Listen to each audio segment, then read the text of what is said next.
So let's look at sapling questions 1 through 8 for homework 4.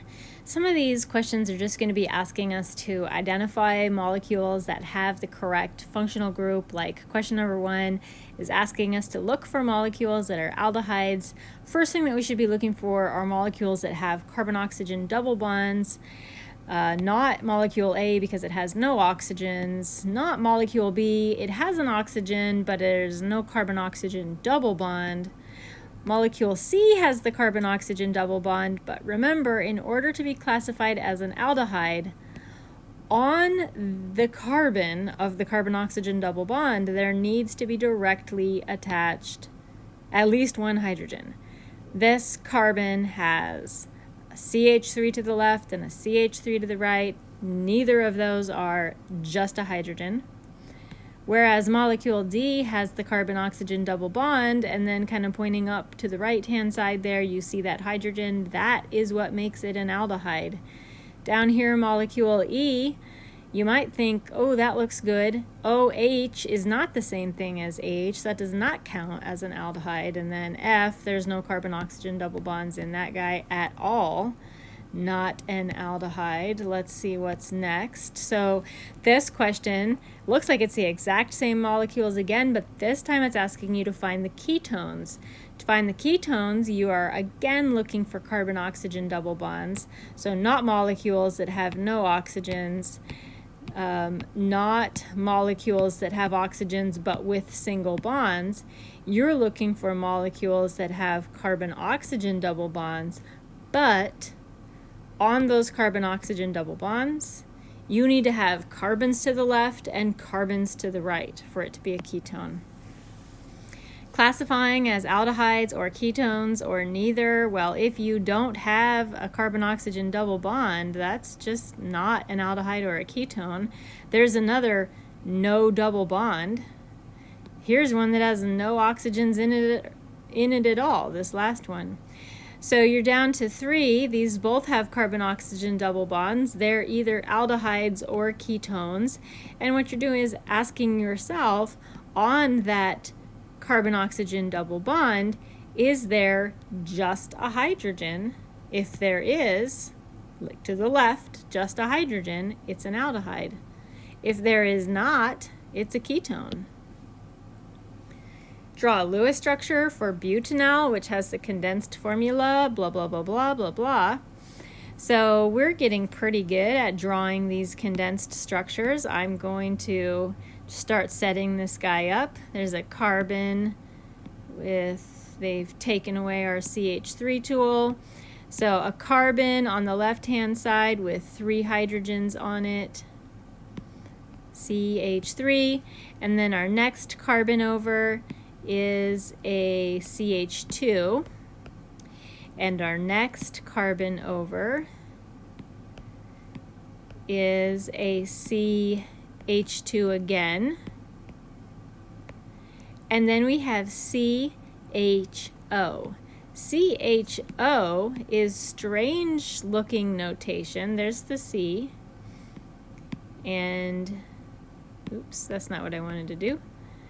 There's the C, and there's the H, and the O in that notation is a double bond oxygen on the carbon. So this notation, CHO, that we're looking at here,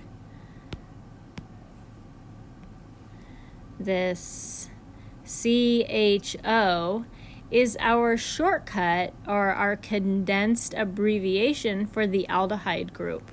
Contrast that to, let's say that we had CH3, CH2, CH2, COH.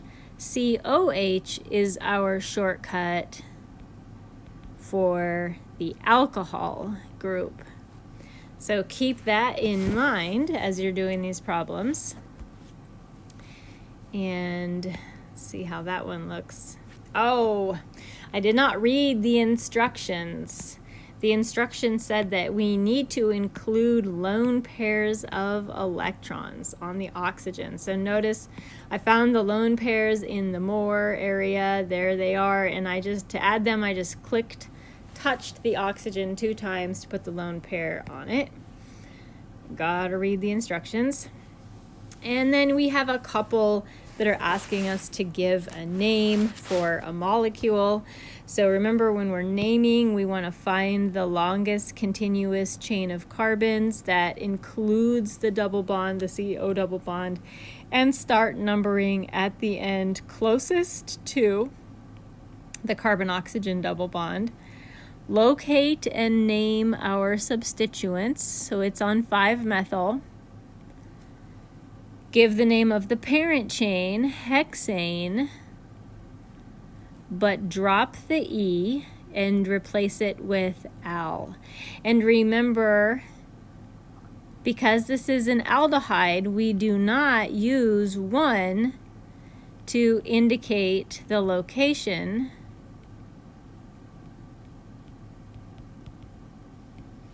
of our carbon-oxygen double bond, because it's always going to be on carbon number 1.